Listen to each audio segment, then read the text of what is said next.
आज हम सामान्य विजय सिद्धांत का पार्ट 3 पढ़ेंगे। पार्ट 1 में मैंने बेसिक कॉन्सेप्ट पढ़ा था, जिससे आपको सारा सामान्य विजय सिद्धांत समझ में आ गया। फिर इस पार्ट 2 में मैंने सामान्य विजय सिद्धांत के मुख्य बिंदु हमने बुक से पढ़े थे। फिर आप पढ़ेंगे प्रवृत्ति उभयस्य तु वाक्यार्थीय का महत्व, मतलब importance of the half statement of प्रवृत्ति उभयस्य तू का कह रहा है कि यहाँ पर इंपॉर्टेंस बताई गई है, तू का मतलब बताया गया है कि आचार्य चक्रपाणी के अनुसार प्रवृत्ति उभयस्य तू में उभय से सामान्य विशेष दोनों की ग्रहण किया गया है। मतलब तू का मतलब होता है यहाँ पर सामान्य विशेष दोनों दोनों का ग्रहण किया है आचार्य चक्रपाणी ने। प्रवृत्ति का अर्थ शरीर, जो यहाँ पर प्रवृत्ति का क्या अर्थ बताया गया है कि शरीर से संबंधित स्थापित करना।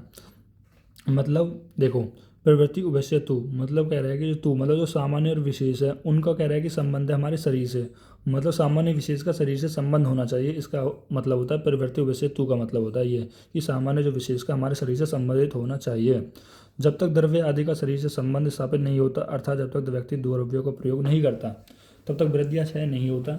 शरीर में संबंधित न रहने पर सामान्य वृद्धि अपना अपना कार्य नहीं करते। देखो, इनका कहने का मतलब ये है, जैसे अगर कोई मोटा व्यक्ति है उसको पतला करना है तो उसको जौ का सेवन करना पड़ेगा, यानी लघु चीज़ का, रूक्ष का सेवन करना पड़ेगा, तभी तो वो पतला हो पाएगा। तो यही बोल रहा है कि उससे शरीर से संबंधित होनी चाहिए, मतलब शरीर में वो चीज़ जानी चाहिए।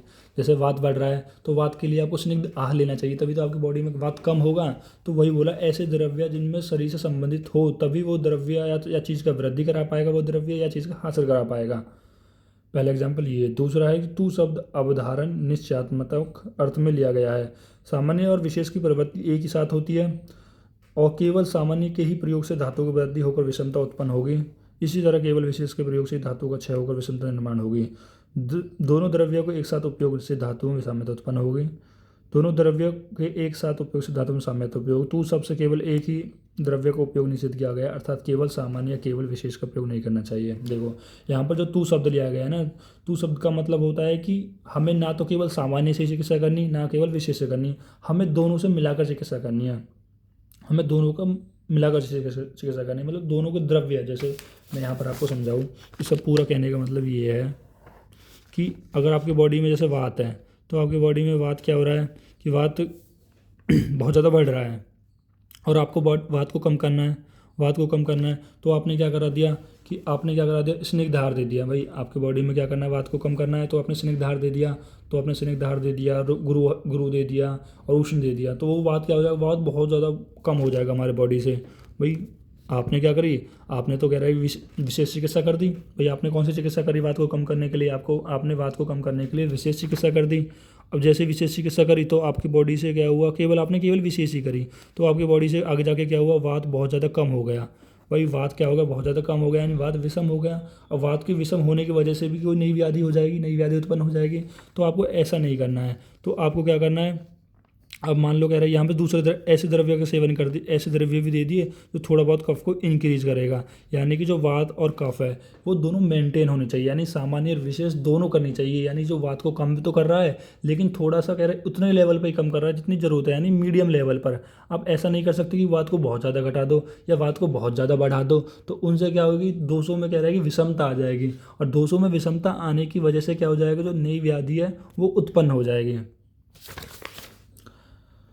ठीक है, तो यही बोल रहा है कि सामान्य विशेष हमें दोनों साथ में करनी है वो चिकित्सा। फिर आचार्य गंगाधर राय के अनुसार इन्होंने क्या बताया गया है कि सामान्य वृद्धि का कारण है और विशेष हासिल का कारण है, मतलब सामान्य वृद्धि कराएगा और विशेष चीज़ों को कम कराएगा। उदाहरण जैसे एक बेसिक सा उदाहरण लिया है कि 5 ब्राह्मणों में एक ब्राह्मण आ जाने से ब्रह्मणात्व सामान्य होने से 6 ब्राह्मण हो जाते हैं। मतलब जब 5 ब्राह्मण थे, एक और आ गया तो 6 हो गए।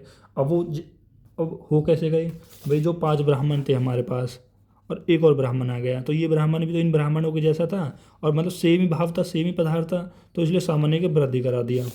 फिर बोल रहा है कि यदि एक क्षत्रिय आ जाए तो क्षत्रिय तब ब्राह्मणत्व से विशेष होने से ब्राह्मण की संख्या में वृद्धि नहीं होती। देखो, अब बोला कि 6 तो ब्राह्मण आ गए और उनमें एक क्षत्रिय आ गए, 6 ब्राह्मण और एक क्षत्रिय, तो अब वो 6 और एक साथ नहीं होंगे। क्यों, क्योंकि वो जो क्षत्रिय है इसका जो भाव है इससे अलग है, तो वो कह रहा है कि वो सामान्य की वृद्धि नहीं कराएगा, वो कराएगा विशेष। वो स्पेसिक है, विशेष मतलब स्पेसिक, या कम करा रहा है मतलब स्पेसिक, वो इनसे अलग है।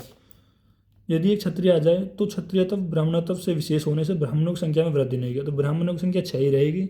अपितु 5 ब्राह्मण और एक क्षत्रिय ऐसी संख्या होती है। अंत जो भाव जिसके समान हो उन दोनों की सामान्य प्रवृत्ति का, देखो यहाँ इंपॉर्टेंट पॉइंट है ये कि जो भाव जिसके समान हो उन दोनों की सामान्य प्रवृत्ति वृद्धि का कारण है।